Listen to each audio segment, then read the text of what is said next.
Maintenant, je viens vous parler de philosophie. Vous savez que la plateforme Clearline Connect a une philosophie, elle a une histoire, elle a des envies, elle remet des choses en question. C'est d'abord un projet open source. C'est un projet qui est ouvert. Si vous voulez participer, il y a le code qui est en ligne, vous pouvez vous intégrer, vous pouvez poser des questions aux développeurs, vous pouvez apporter vos contributions.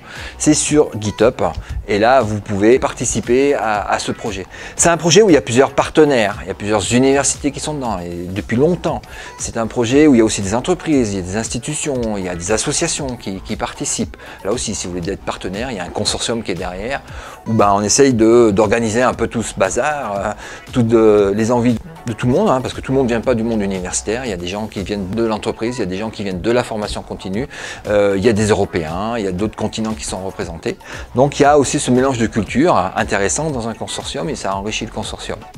Alors, je viens d'évoquer la dimension internationale du projet, mais il y a aussi une dimension plus régionale sur Rhône-Alpes spécifique, où la région Rhône-Alpes finance ce projet depuis 2-3 ans, Clearline Connect, en finançant des développeurs sur l'université de Clermont-Ferrand, sur les écoles de Lyon, l'EM et l'école centrale, et chez nous à l'université Lyon 1, et aussi des gens de Grenoble 3 qui participent, qui ont un financement et défi, qui contribuent au projet. Donc on a une petite force locale de 12 développeurs qui participent à ça, une partie financé par la région Rhône-Alpes. Donc c'est une petite coloration rhône-alpine à ce projet, mais toujours en étroite collaboration avec les collègues de Louvain-la-Neuve. Au début, je vous ai parlé de philosophie. Il y a aussi une philosophie technique. On est parti sur des choix techniques. Symfony 2, un environnement de développement PHP.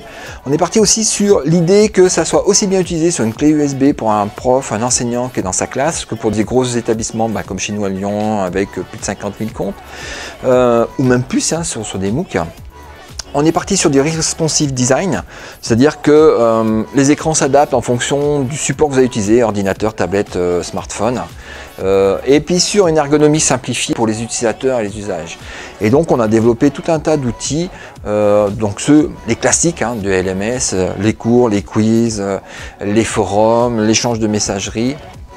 Ça, c'est le bloc de base. Et autour, vous pouvez rajouter, les administrateurs de la plateforme, plugger tout un tas d'outils supplémentaires, l'anti-plagiat, gratuit ou payant d'ailleurs. C'est assez ouvert par rapport à ça. De l'anti-plagiat, des serveurs vidéo, des serveurs de flux qui permettent de faire du chat, des quiz interactifs. Enfin, il y a toute une possibilité d'interaction, d'ouverture et de dimensionnement en fonction de l'établissement dans lequel vous allez utiliser, ou avec le public dans lequel vous allez utiliser cet outil.